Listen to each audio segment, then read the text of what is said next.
I am here for your Sue Bird Fun Facts. This is CANWNT Audio.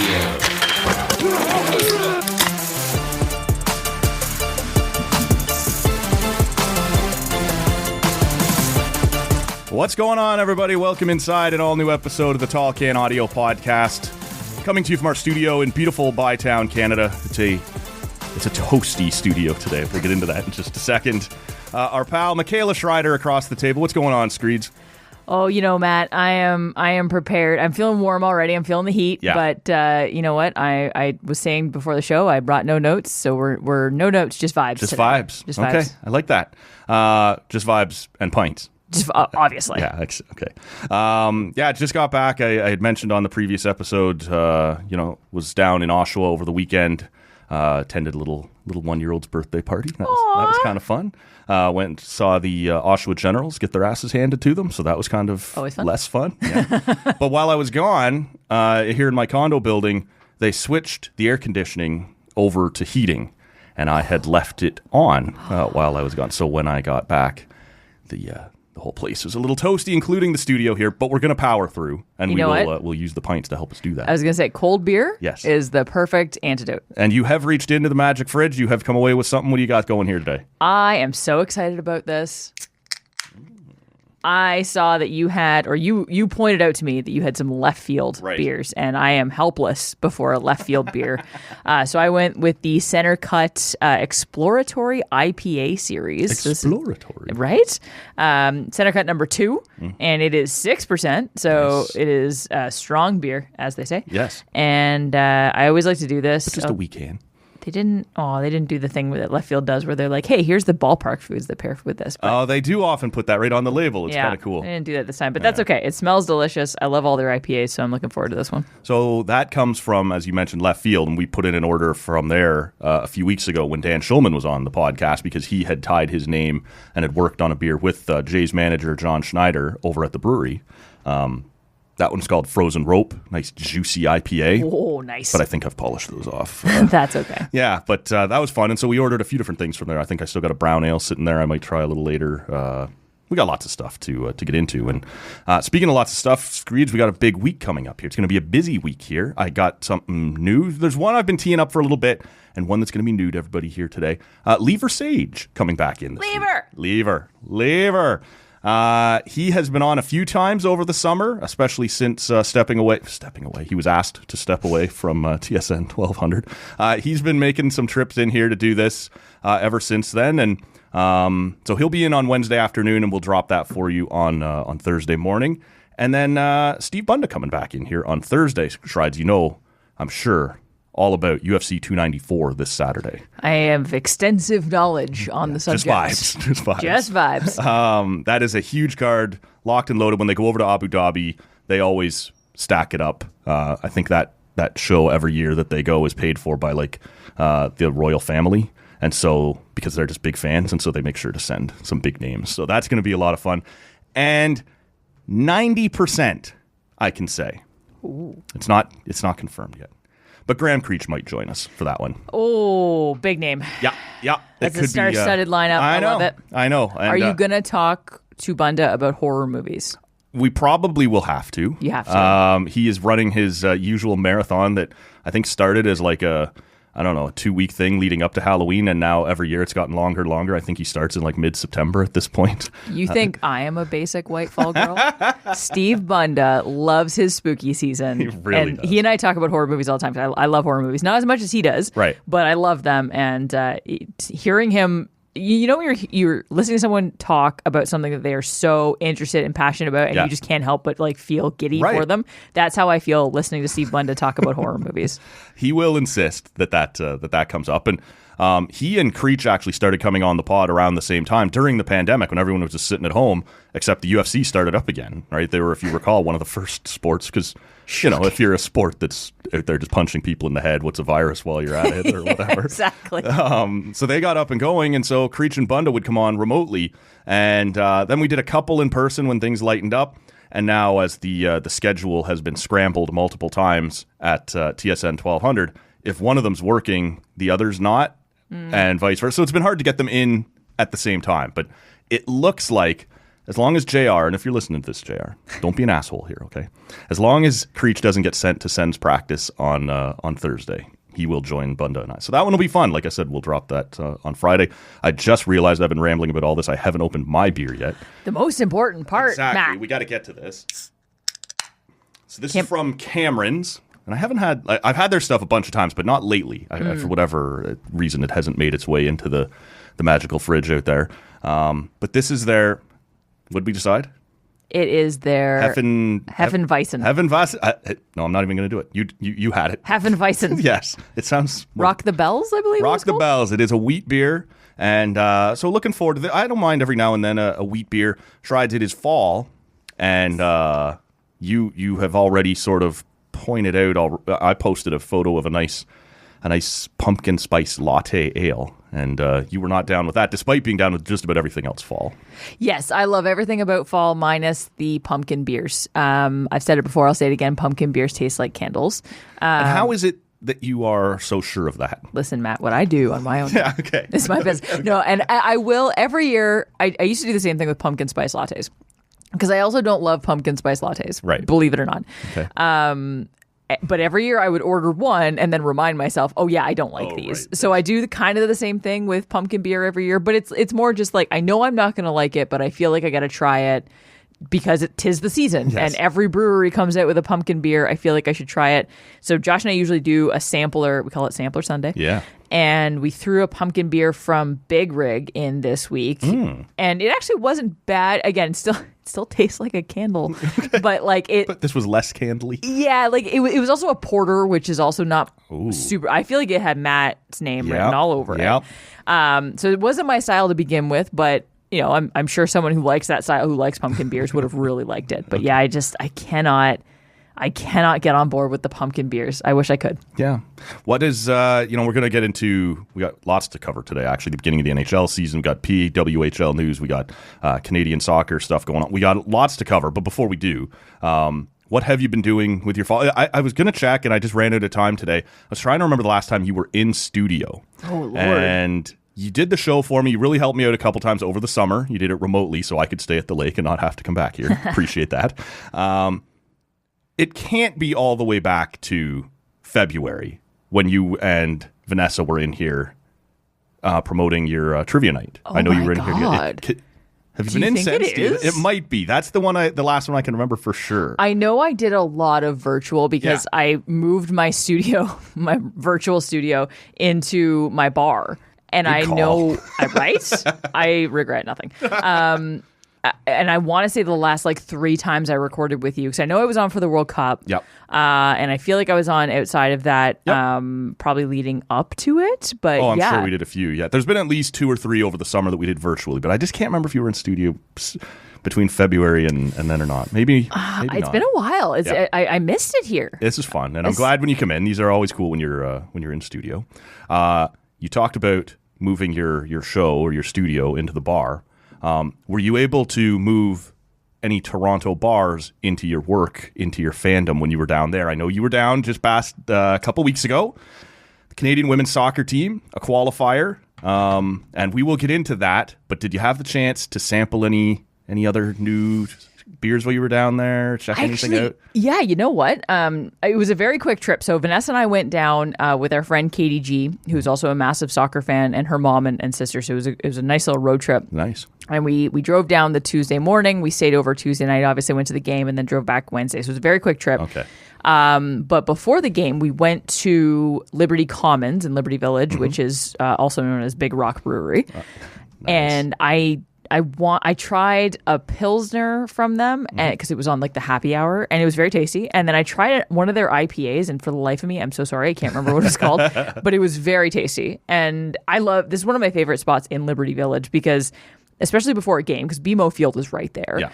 Before a game, everyone's at local and everyone's at craft, and then you walk literally 1 block down the street to Big Rock, and no one it's busy, but it's not so busy that you can't get a table. Sure.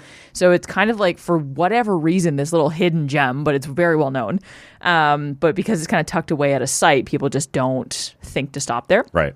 So we went there before the game, and then we went there after as well. And then this was actually my first game of any sport at BMO Field. Oh, really? I actually was very impressed with the venue, and obviously it's a Budweiser Labatt venue, so that's the only beer you can get there. But we were sitting in our seats, and we had entered in the main concourse area, walked up to our seats, and then there's like any stadium, there's a second level concourse area, which we were a little closer to in our seats. And I remember right before the game, I was going to go grab myself a beer, and I was like, I wonder if they have any beer venues up here. And I walk directly, like right behind our seats was the entrance to the second level concourse. I walk into the second level concourse, there's no one there, and a massive bar with like every Embev beer you could imagine. Okay. I was like, yes, they do have beer up here. And I had Mill Street's Hazy IPA, which again, I don't remember what the specific name of it was, but it was from Mill Street. I mean, anytime you're in a stadium, you're not going to get super local craft beers, but as far that they had Goose Island, they had tons of Mill Street beers. Labatt was the one who kind of bought up a lot of those bigger craft breweries. So I do like it when a stadium has a deal with them because you at least have a bit of a better selection. I think I had a bunch of Mill Street in there when I was down. The Leafs held that outdoor game out there once. And I can remember, I'm pretty sure I drank Mill Street all day down there at that point. Don't remember exactly where we stumbled across. Because you're right, most of the stands as you're coming in and whatever are all just your standard Canadian Budweiser or whatever it might be. Actually, I was at, like I said, the Jenny's game on Sunday night, and I knew there was not going to be any craft. I was sitting in a box, a nice suite, looking down on the commoners, and the woman who was working that box came up and asked us if we wanted a beer, and I knew there wasn't going to be craft, so I think I just said, like, I'll just have a Canadian or whatever, which is my go-to, whatever. And she goes, oh, no, we don't have Canadian. I'm like, oh, what do you have? She's like, Moosehead, Budweiser. And I was like, oh boy. Like, I guess I'm drinking Budweiser tonight. And that probably kept me on the straight and narrow a little better. Anyway, you didn't have this desperate desire to keep having more and more. But BMO I've only been in there once or twice. I think once was a concert and the other time was this outdoor game. But pretty cool little venue. Now, sometimes it's a little cold. Like I said, this was New Year's Day. The wind was coming off the lake pretty hard that day, but fun place to see an event. And the event you saw was the Canadian women's soccer team trying to qualify for the Olympic Games with a couple games against Jamaica. We talked about that before you went down there, or long before you went down there, coming out of the World Cup and sort of a what's next for Team Canada kind of thing. And I think I got this figured out, Shrides. I think you were in studio for that one. I do believe you were here sometime in mid-August, maybe when I was back for a week or something like that after the World Cup. Anyway. We figured it out. How was the vibe around the stadium? Did they get a good crowd out of it? What was it like being down there? It was amazing. Nice. Spoiler alert, it was amazing. It was a sold-out crowd. So BMO Field was packed, which was really, really great to see because I'm sure I've talked about it on this show before, but one of the biggest issues with Canada soccer is that the Canadian women's soccer team doesn't get a ton of home games. They didn't get a send-off game before the World Cup. There's been a significant lack of friendlies and home games for this team. Excuse me. To practice before they go off to major tournaments, and that's been a huge problem. And Canada Soccer talked about how they didn't have any money for the fall camps, and so we were really concerned about that. But having these two games against Jamaica at home was great, and to see the one game against Jamaica at home, the other one was a closed match in Jamaica. Am I crazy? I thought they were both supposed to be in. I thought so too originally, and then I guess that didn't. If I'm recalling correctly, they weren't. Obviously, the one in Toronto, but then there are two friendlies coming up against Brazil in Halifax and Montreal at the end of October. Halifax sold theirs out, didn't they? Already? They sure did. Yeah, okay. They sure did. Nice. So Toronto sold out. The crowd was amazing. The best part, there were so many great parts of this game, but just to give you a sense of like the crowd and how reactive they were. Christine St. Clair subbed on in the second half, and when she started warming up and it was very clear that she was probably going to sub on soon, there started to be like this chatter in the crowd and like, oh my God, there she is. Yeah. There she is. She's warming up. Yeah. And then when she started walking over to the area where she would be subbed on, the crowd started getting a little rowdy. And then when they subbed her on, like they just like the roar and the shake of the stadium was pretty intense. So it was great to see Christine St. Clair get some love from a home crowd because, she really, I don't think she's gotten enough of it since winning the World Cup. Some of the celebration games weren't marketed the way that they should have been. Right. But this one sold out. She got some love. This team got some love. So that was really great to see. And they won. And Canada did qualify for the Olympics. Mm-hmm. So you and I talked about that was far from a given. Like, this Jamaican team has been on the come, right, and been improving. Canada wasn't going to have the training camps that they were supposed to in the fall to get prepared. They were going to be kind of coming in under the gun. Obviously, they got the win. In your mind, did they look good doing it, or did it look like it was sort of disorganized, or like how did the game itself play out, do you think? They both. I didn't see as much of the first game as I wanted to because it was the same night as a Red Blacks game, but in both games, especially the one I saw, this looked like a very different Team Canada from what we saw in the World Cup, which is in a good way. Okay. Because we didn't love what we saw in the World Cup. They won the first game 2-0. And then the second game 2-1, which is what we wanted. It was an aggregate score between the two of them. So Canada was in a good position going into the game, right? In Toronto, which was great to see. But yeah, no, they actually looked fantastic. They were much more organized. They were much more clean and crisp with their passing, and I felt like they were more aggressive on offense, which is not something we've typically seen from Canada. Even in the Olympics when they won, like, they're a set piece team. They're not like the U.S. who kind of charge at you on offense. Canada plays a very sound defensive game and waits for you to make mistakes. But I felt like in these games against Jamaica, they were a touch more aggressive than we've seen in the past. And Chloe Lacasse scored in this game, as did Jordan Huitema, which was really great because I felt like Jordan Huitema was kind of on the cusp of scoring throughout the World Cup. And it was great to see her finally get a goal. And then when Sink subbed on, Christine Sinclair had two very solid scoring chances when she was on the pitch. I feel like the team is trying to get her those goals, right? Like, we want to increase that 190 a little bit. Yeah. But she looked really, really good. And, we've talked a lot on She's Got Game and what? Sorry, where's that? She's Got Game on the TSN Radio Network. Oh. Okay. And wherever you get your podcasts. Nice. There it is. Yeah. But we talked on this show too, like, she's nearing the end of her career. Everyone's kind of waiting for when will she retire. But I don't think she's ready to retire. I still think she looks great. I still think she's effective. She doesn't play the same role she used to. She obviously doesn't play full games, but nor do a lot of players. And I saw in this game, like, she very much still has a place in this team. She's a really effective player. But yeah, overall, this team looked great. I heard you mention on said She's Got Game program on the TSN Radio Network that basically that you didn't feel like she was done. And do you think that now that Canada is qualified for the Olympics, that weighs into it at all, that it's worth hanging around now? Do you think had they not qualified, there was a bigger chance she might have stepped away? Like, what do you think the odds are we see her in Paris next summer?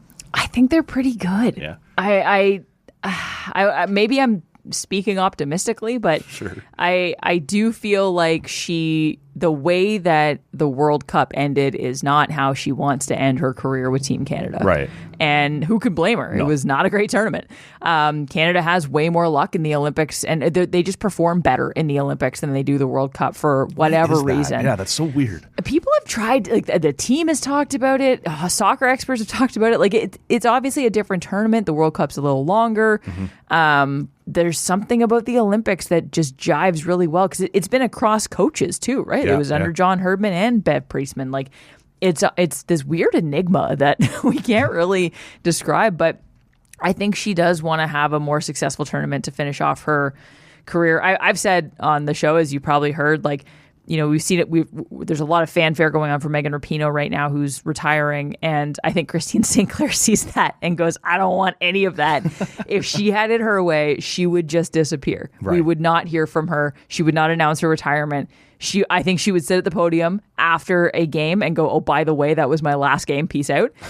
But Vanessa and I have talked about this, like, she's going to be convinced otherwise. She's going to be convinced. You have to at least have some sort of farewell for the fans, not for you. Right. The same reason she wrote a book, which you could tell she didn't want to do. Like, I think she's going to be convinced to have some sort of farewell tour, as small as it may be. Mm-hmm. I think she will announce her retirement in advance. Maybe it will be before the Olympics, because at least she, like, in her mind, she probably thinks like, oh, no one can. It's not at home, so it's not going to be this big deal on me, right? But Sink never likes to take focus away from her team. So I do think she'll be. All that is to say, I do think she will be at the Olympics. Where she goes from there, who knows? What would be perfect? As I interrupt you, as I do that from time to time, that for someone like her, she doesn't want to do the big tour. She doesn't want to, all the attention that comes with the send-off and all this sort of stuff. Announce it right before the Olympic Games, if that is indeed when she wants to wrap it up. Let her carry the flag into the stadium. There you go. That's everybody's chance to appreciate her, let her lead the team in the whole Olympic, delegation. Please. That's the perfect way to do it. That's how you celebrate Christine Sinclair. I should know this, but I don't. Has she been the flag bearer before? I feel like she was a flag bearer at the closing ceremonies. It's possible in London, maybe, right? The closing? Yeah. After they had that big performance? It is the year of our Lord 2023. I can Google it while you're It's talking. a long time to remember things, Shrides. I'm getting old, too, as we sit here. So it's possible, but that doesn't mean you couldn't do it. I'm pretty sure it hasn't happened. Do it again. Opening. Yeah, no. Do it again. For the love of God. Who's really going to have a problem with that? So. Exactly. So what does happen next for this this women's team? You said they have more friendlies coming up. They're still, I don't know, maybe the temperature on this has been turned down a little bit, but they're still at war with their NSO, their organization. What does the road to Paris look like for them? You were absolutely right. She was the flag bearer at the closing ceremonies in London, by the way, just to address the people who are yelling at their podcast right now. That's a great question. So like I said, Canada has a couple of friendlies against Brazil at the end of the month, one in Halifax, one in Montreal.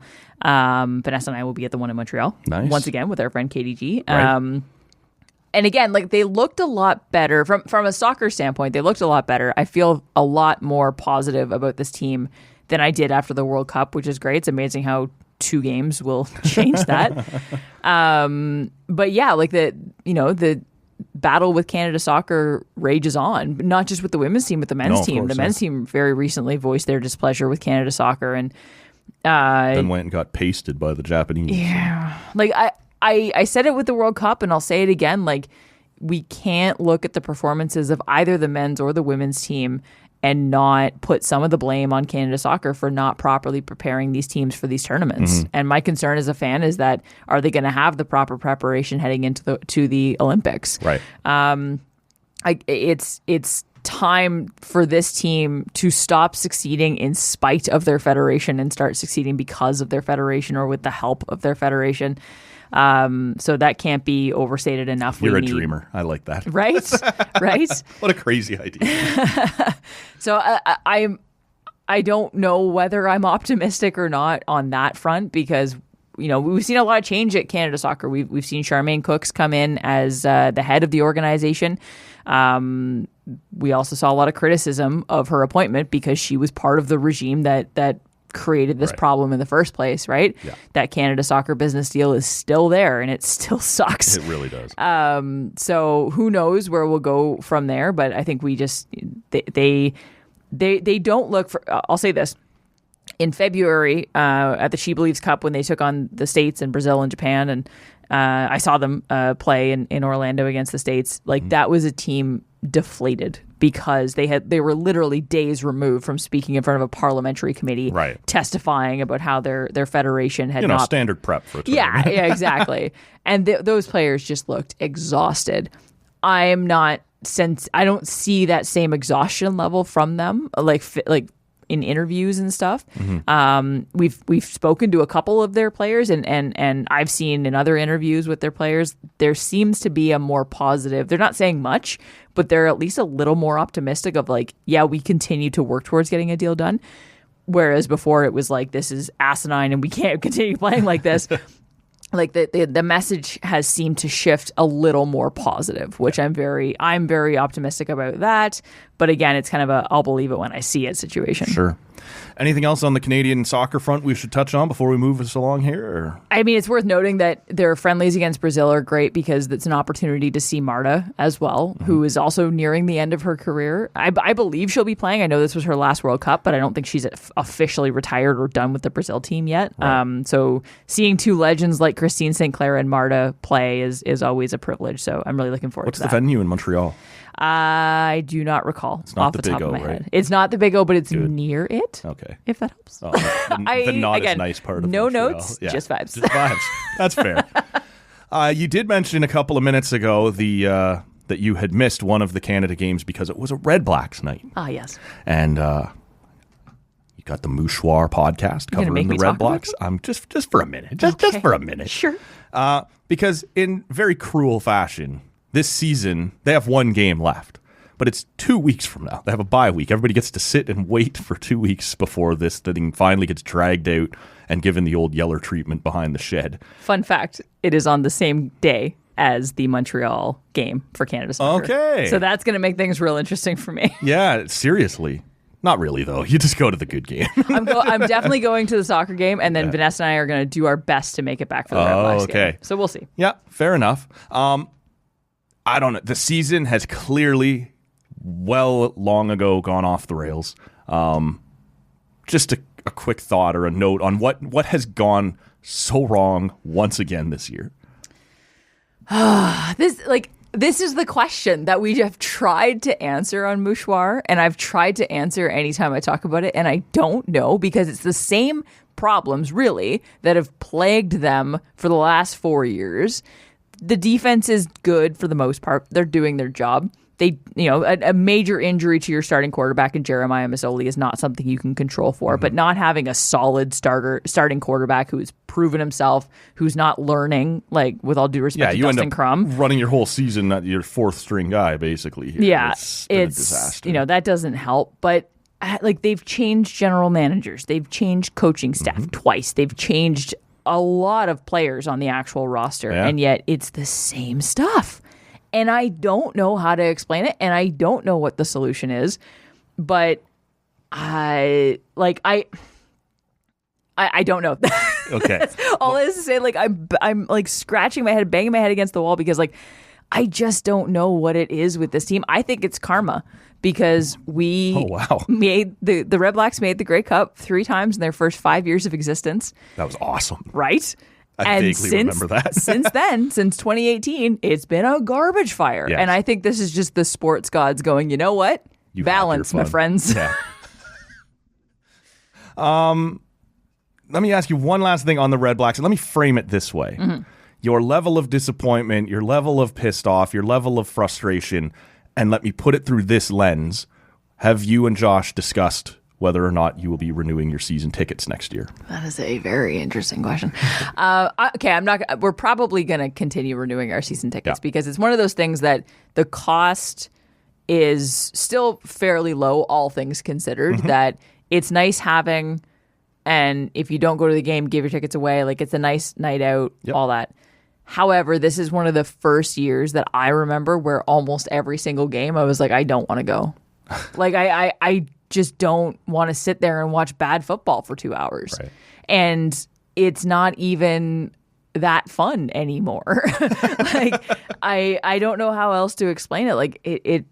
It really sucks. I think that, listen, I get that being a sports fan is not, you're only following the team or supporting the team when they win, but just be competitive, be entertaining. And aside from the last game, which they lost, but it was actually moderately entertaining. Yes.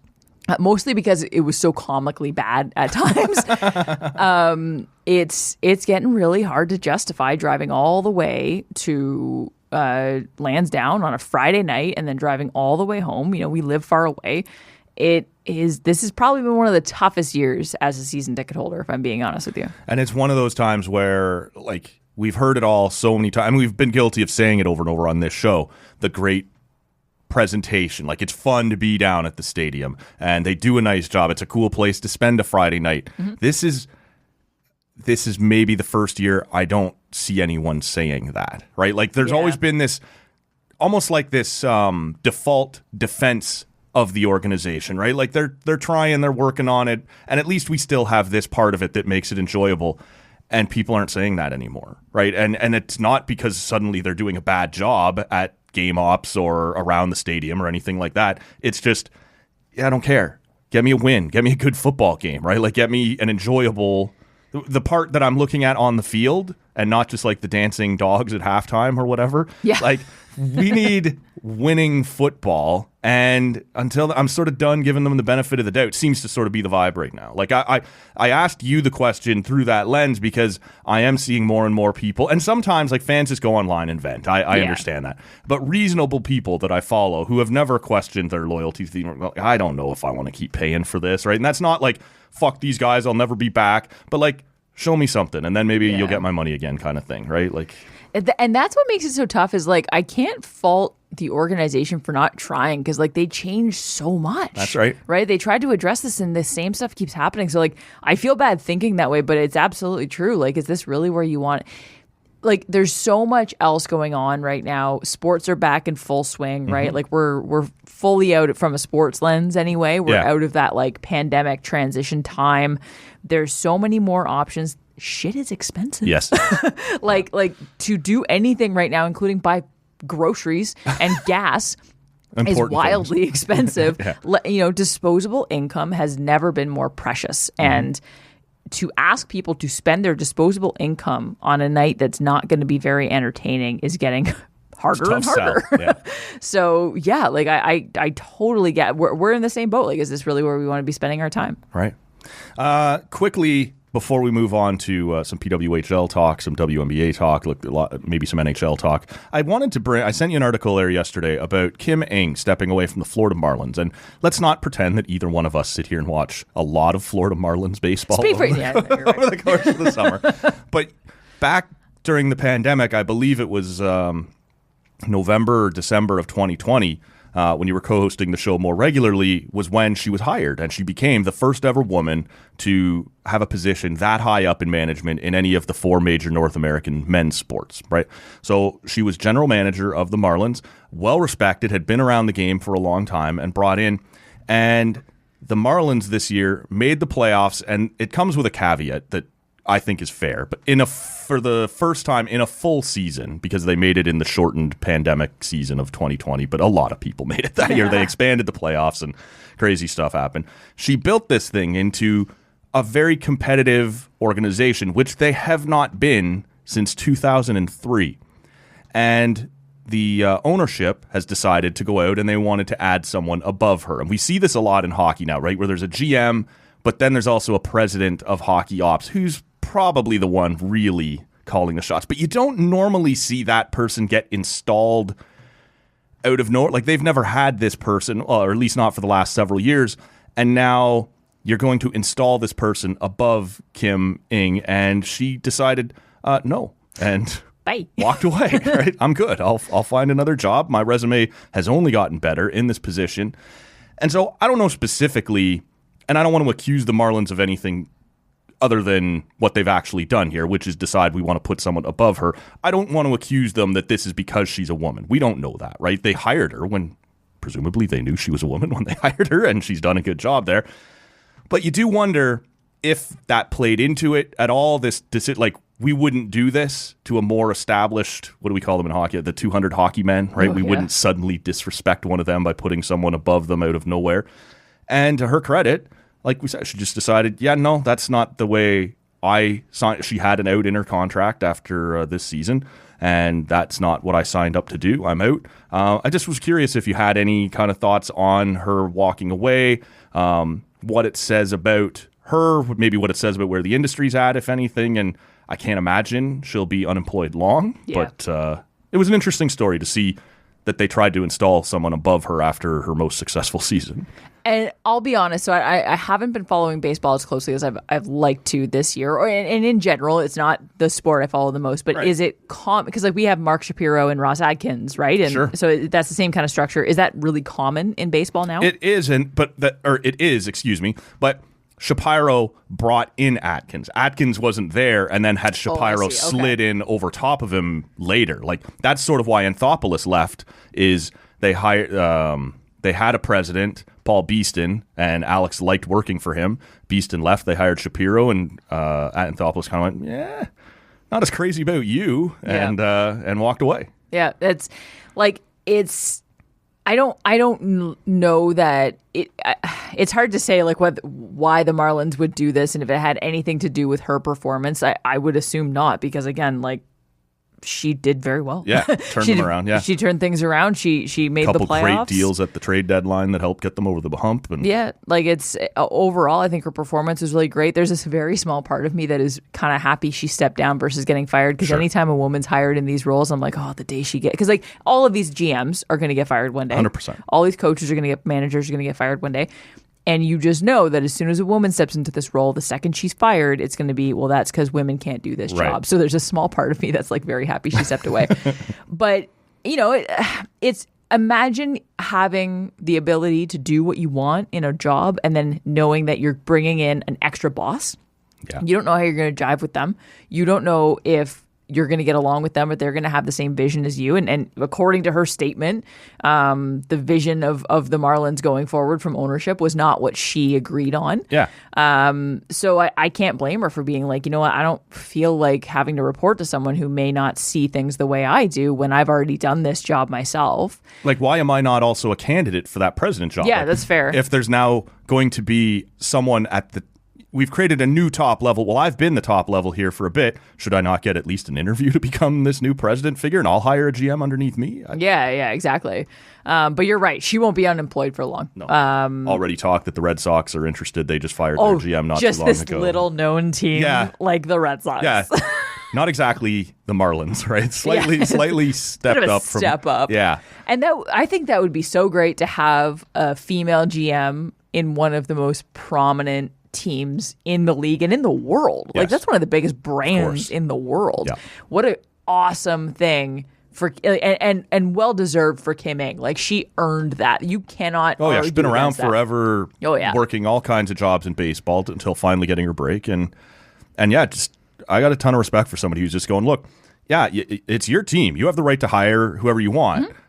But my contract says I have an out right now. I don't love the way this is going, and I don't want to do this the way you're about to do it, so see ya. Peace out. Yeah. No, I think it's a great move by her. Yeah. Boss move for sure. I hope she ends up. Not that I love the Red Sox, but like I think that would be a really great move. The only thing is, Boston fans are not known to be super chill. Right.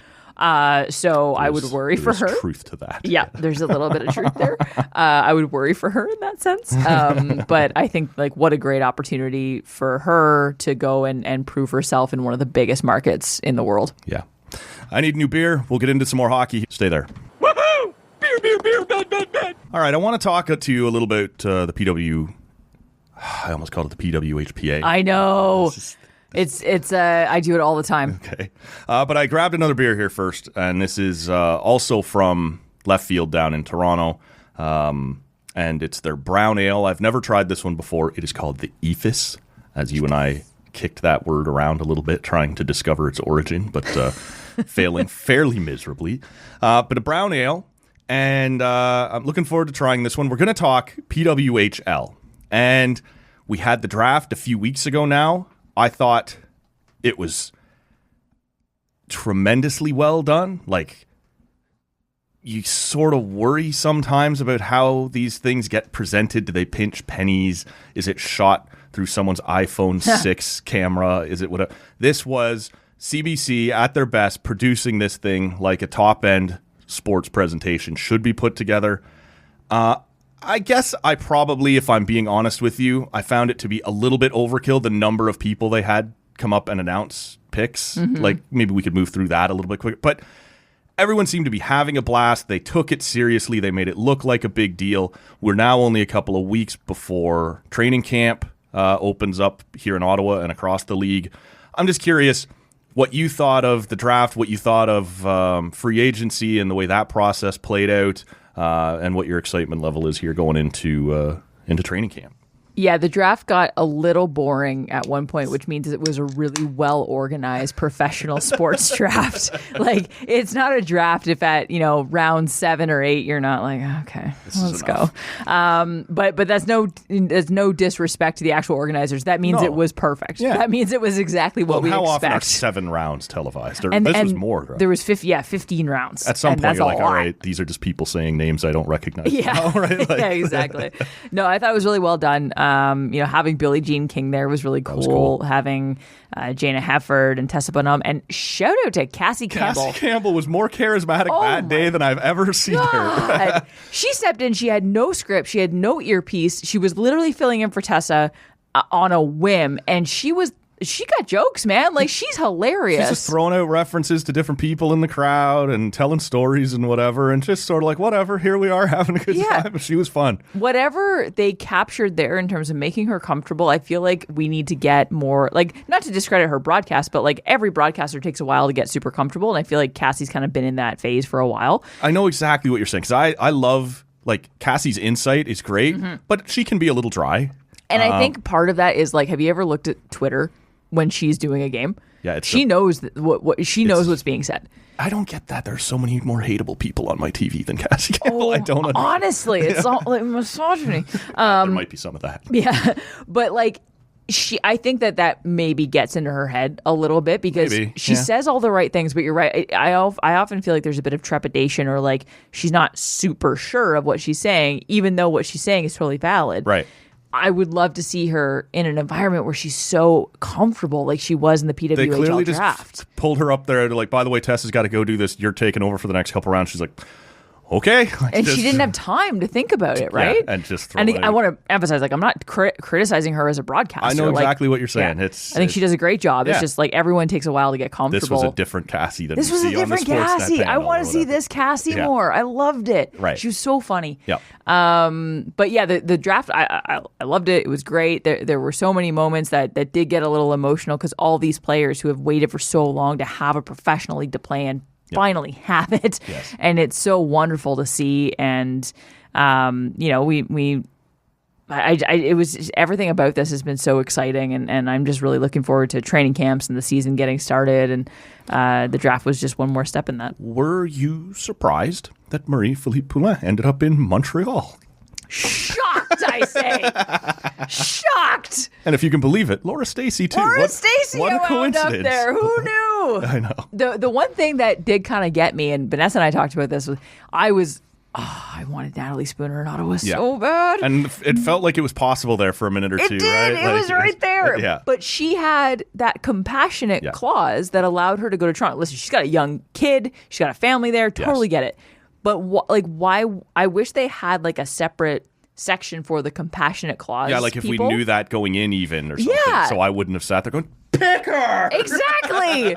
Like, that shouldn't have been... Maybe she wanted to be part of the draft, and I don't know what went on behind the scenes, but like, I was as a fan, I was rooting for Natalie Spooner here, and I was super pissed we didn't get her. So I asked somebody about that as well, and it was explained to me that just because they want to allow Natalie Spooner, because of her family circumstance, to be in Toronto, doesn't mean Toronto should get her for free. So she has to be in the draft. Toronto actually has to use a pick to get it done, like, so that they don't get to have her and then turn around and still use a pick on someone else. So that's fair. That made some sense to me. But again, I learned that after the fact, and so you're just, as a viewer, you're baffled, like, what is going on? Like, did people forget she exists? Or I was.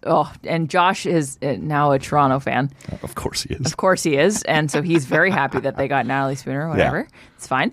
But yeah, it's going to be very interesting. Now that we know the training camp rosters, once we have the final rosters, I think it'll be really interesting to see where Ottawa kind of falls in all of this, because there are a lot of people who said they didn't have the strongest draft. I disagree. I think they had a great draft. I just think that when you're looking at, 2 hours down the road, you've got MPP and Emran Smashmeyer, or Genevieve Lacasse. We got Emran Smashmeyer. We have Mashmeyer. Yeah, that's right.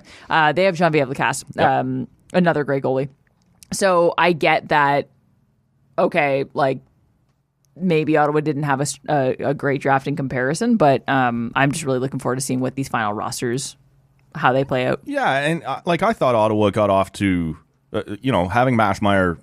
Frankly, if I'm being honest with you, and I understand, I am not the most informed person on women's, but that's the goalie I wanted, knowing how this was all going to play out, right? Like who was probably going to end up where. There was a couple Americans that you knew would stay in their home cities if they could, and these sorts of things. So I was happy with that.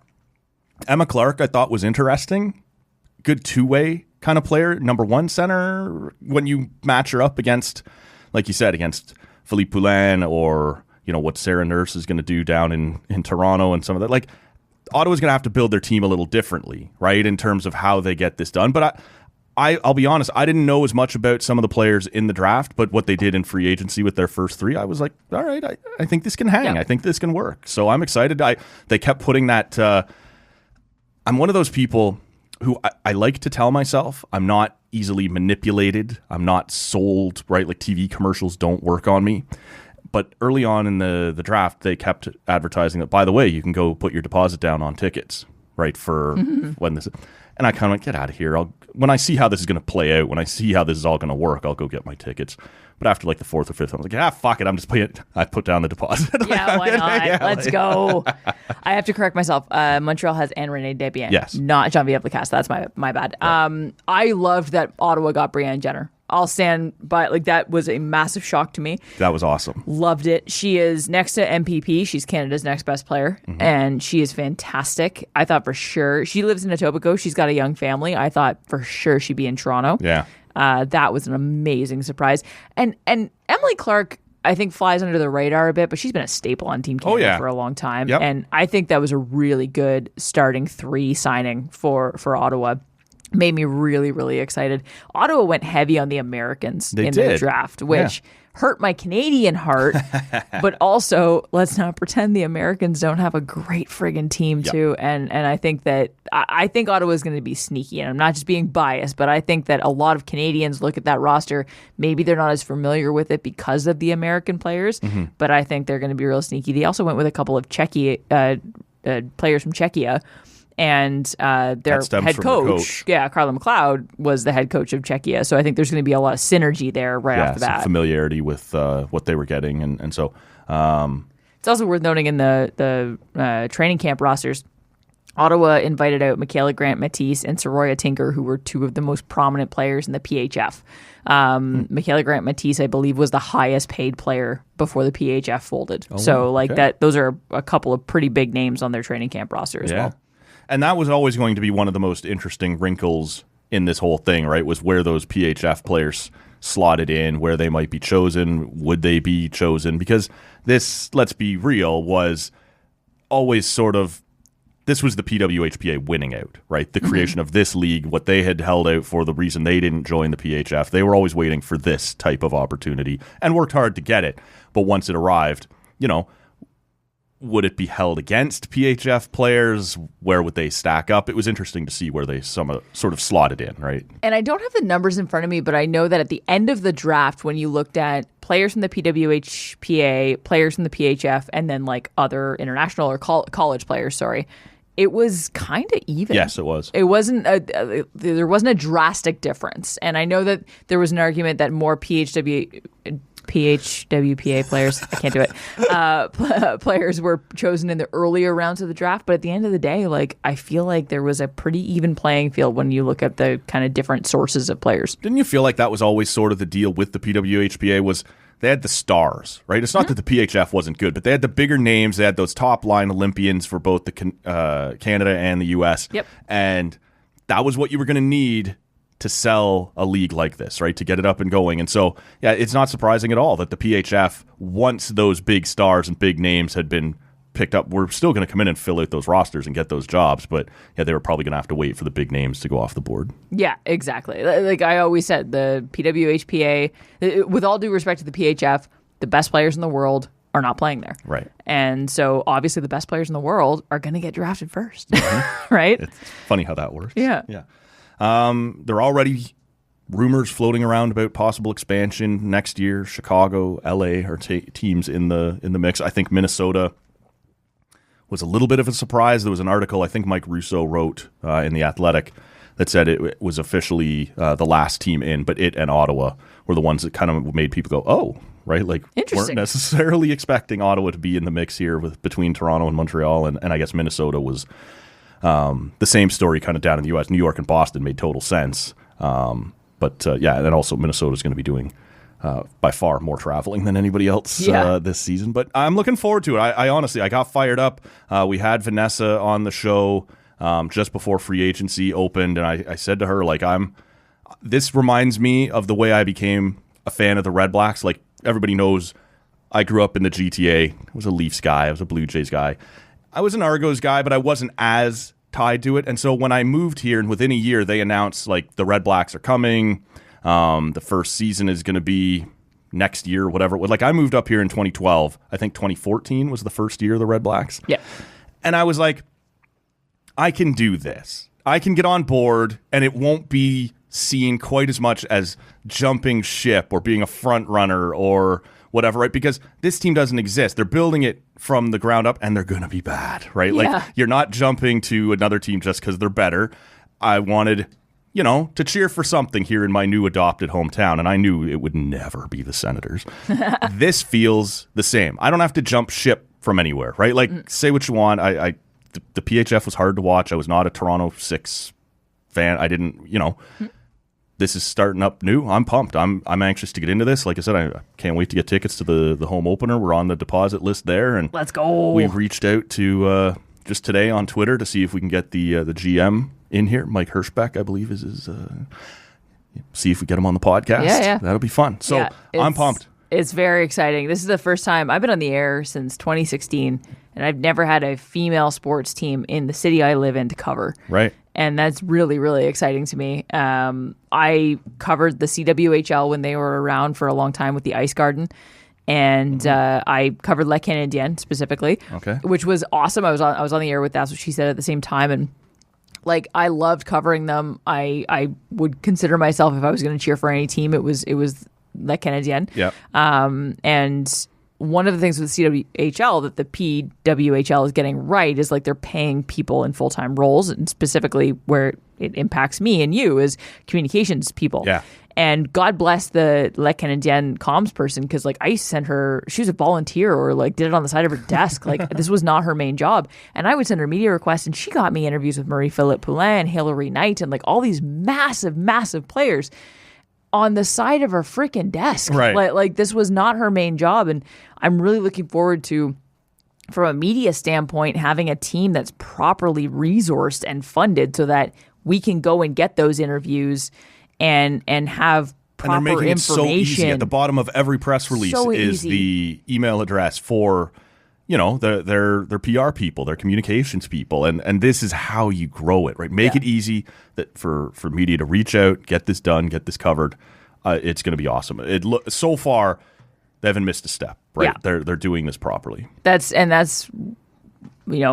having Billie Jean King Enterprises and the owner of the LA Dodgers behind you really helps, because you need money to get it off the ground. And the problem with all these women's hockey leagues is they haven't been properly funded, and then people wonder why the quality of the broadcast isn't great, or the coverage isn't great, or, no, quote unquote, no one cares about it. Well, like, how are you supposed to care about it when it's not marketed to you?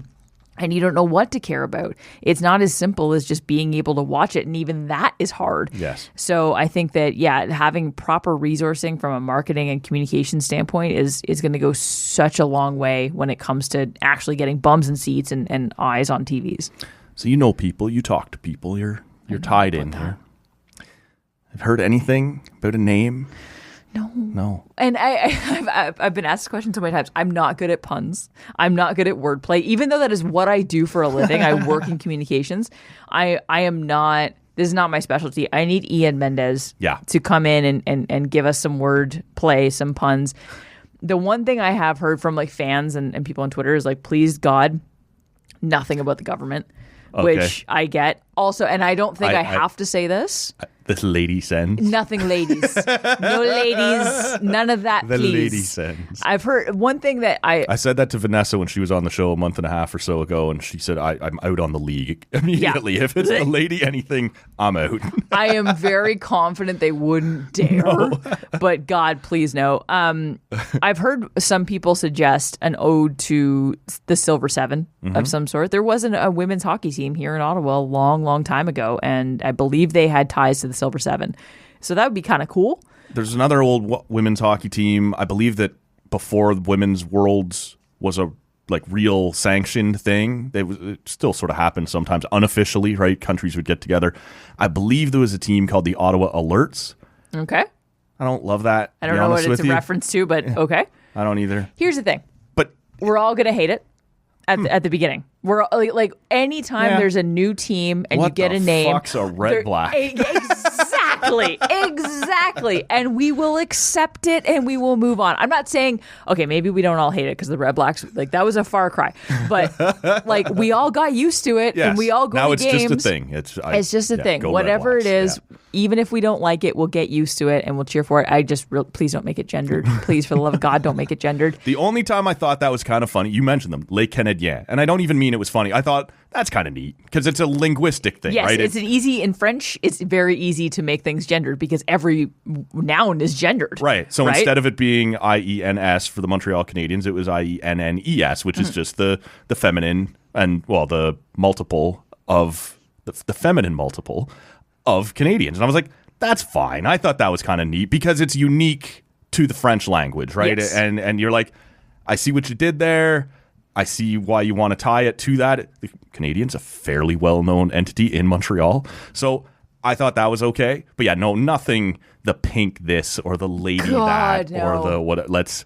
Again, it's 2023. I really hope we don't have to deal with any of that. The Calgary team of the CWHL did a really great job. They were called the Calgary Inferno, and they were directly tied to the Flames. So that was kind of a cool nice idea, linked a little bit. Yeah. But if people are saying here nothing government, then it's can't hard. go Senators. It's hard to link to the Sens. And there isn't the same affiliation. I believe the Flames and the Inferno had direct ties. While I see a lot of overlap with the PWHL and the NHL, obviously, there's not a same ownership. No, that's right. Yeah. Right? So at the end of the day, whatever it is, I'll love it. And I can't wait. Looking forward to getting a hat. So please make it cool. Please. And make them big enough for my giant head. Thank you so much. I don't know. Why don't we? You had wanted to bring up the WNBA finals. Yes, please. Why don't we get into it? Let's do it. What have you seen? Well, Matt, it's been an interesting journey so far. Okay, so for those who don't know, Vegas pasted. Oh, okay. So the Las Vegas Aces and the New York Liberty are obviously facing each other in the WNBA finals. These are the two super teams. This is how the script was written. This is how we wanted it all to play out. Mm-hmm. And then the series started and Vegas went up to a very easy and very quick 2-game lead. And my prediction of New York winning and Jonquel Jones winning the MVP was looking shady. So on Sunday, Game 3, Vegas has a chance to win it all and win the championship. It is a best-of-5 series. Mm-hmm. Things took a turn. Jonquel Jones had herself a game. The Liberty won, and the Aces very quickly lost 2 of their best players in Chelsea Gray and Kia Stokes. So the tables have turned, or as Michael Scott says, how the turntables.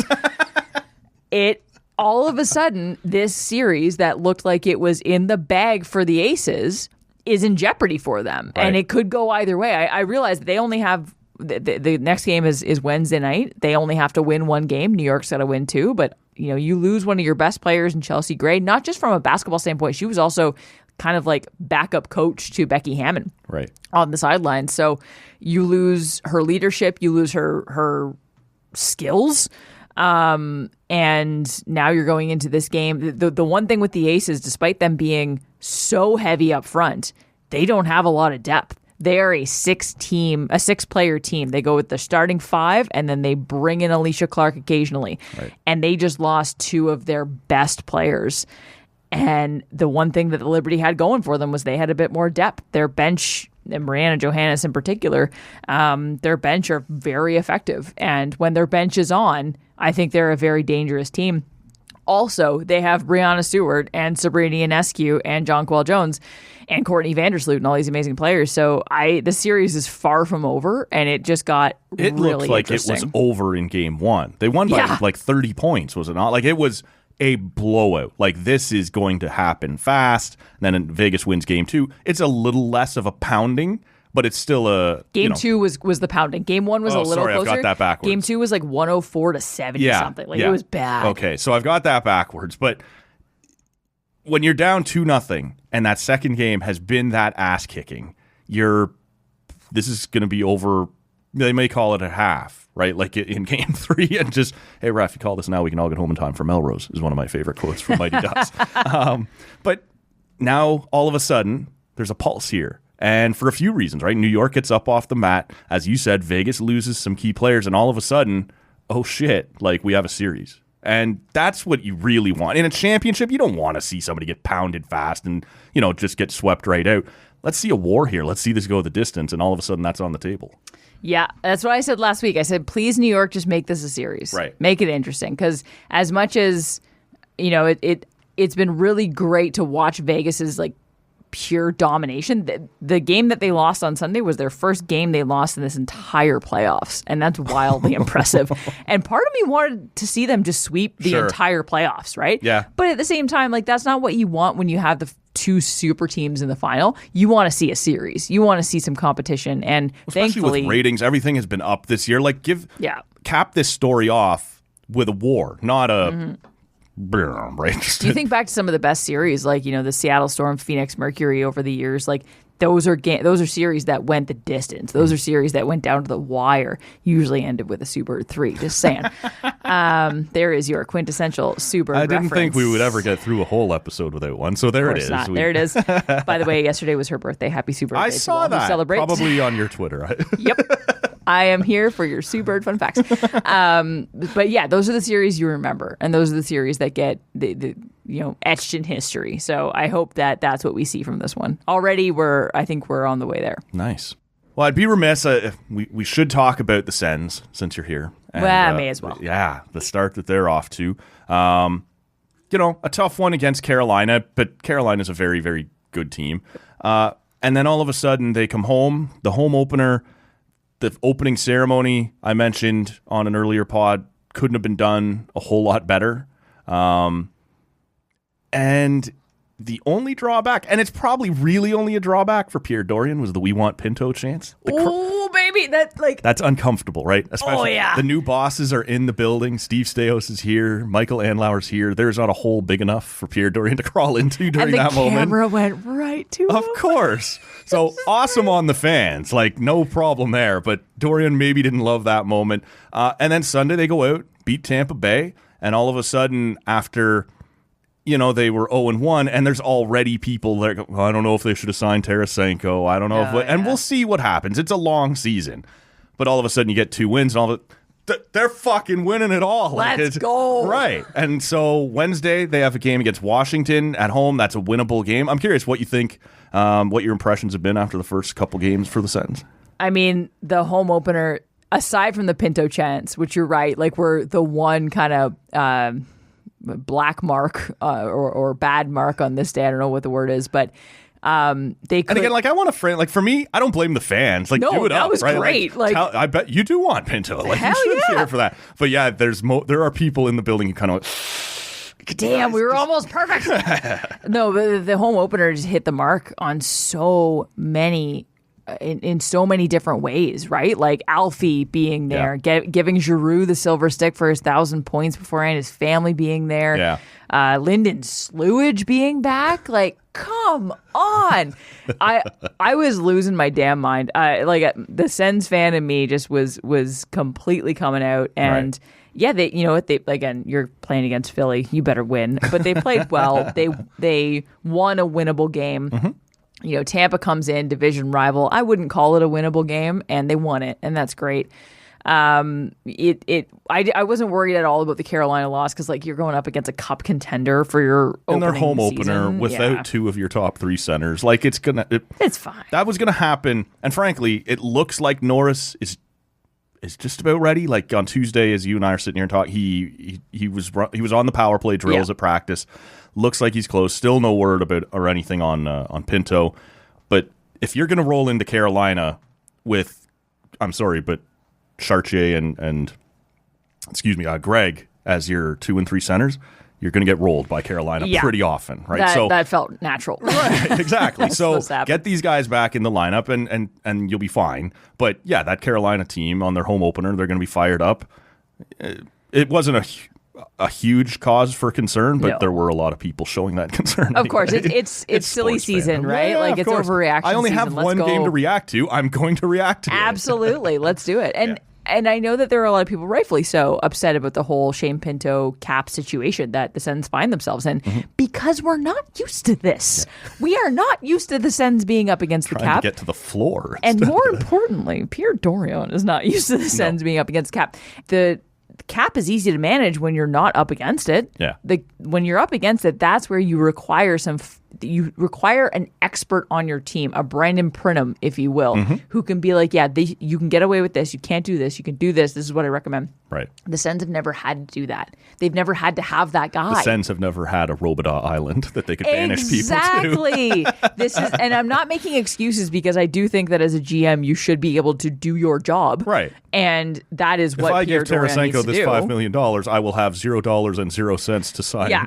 It is your our basic number 2 center, math question center. from grade 3. But like, this is his first time doing it. And while I think that, he's also been in the role for 6 years and his leash isn't exactly super short, he's also not had an average 6 years as a GM here in Ottawa, right? Under Eugene Melnyk, he was only allowed to do so much.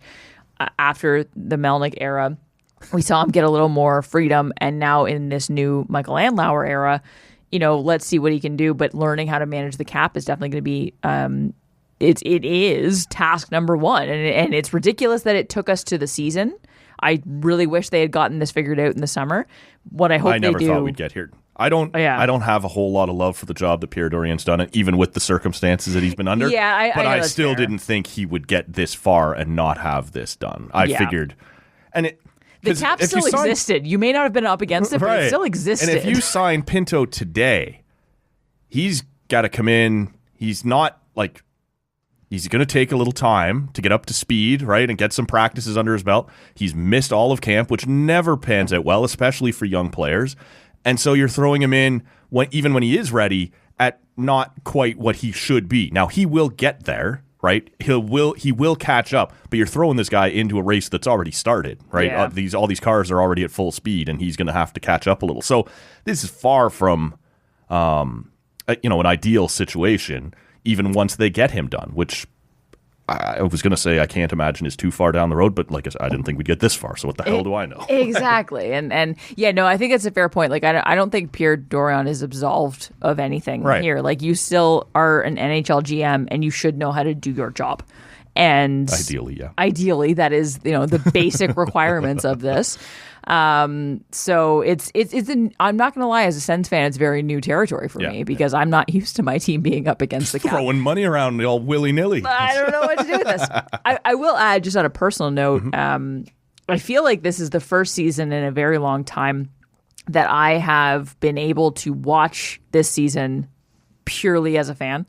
Because I used to do the Sens pregame shows, and not that I was doing every one, but like I was on TSN 1200 from a Sens perspective a lot more than I am now. Sure. And it became kind of work. And I don't know if you know this, but it's been kind of a tough couple of years for the Sens. Yeah. And it got really friggin' hard and painful at times to like watch this team and keep up on everything that was going on. When you look at it as a job, it's not as much fun. And because I'm strictly, focusing on women's sports now with TSN, and I love that, and that's great. 100%. I feel like I'm able to look at this team more from a fan perspective for the first time in a very long time. Yeah. And adding to that, new ownership, new era, all the excitement that comes with that. I haven't felt this way as a fan in a very long time. It's really funny that you bring that up, because even on a podcast like this, where we just sit and have beers and talk sports, and I've never shied away from it at all. I am a Leafs fan. I'm a Jays fan. Like I still want to watch these teams, but it's funny because you do get to a point, like I always used to think these broadcasters who said, well, it stops being about your fandom and it's just part of the business, I always would go, you're full of shit. Deep down somewhere, you're still a fan of one of these teams, whatever, whoever you might be, right? You do sort of get to a point where, like, I just talked about, like, the Jays. The Jays had a terrible, like, whatever. We don't have to go down this road, but the Jays had, as far as wins go, a slightly below expectation season. They were still a good team, but not as good as they should have been. But it was a miserable season to watch. And so I still watched all the time. Then I would come do this show. We'd have guests on and talk about it.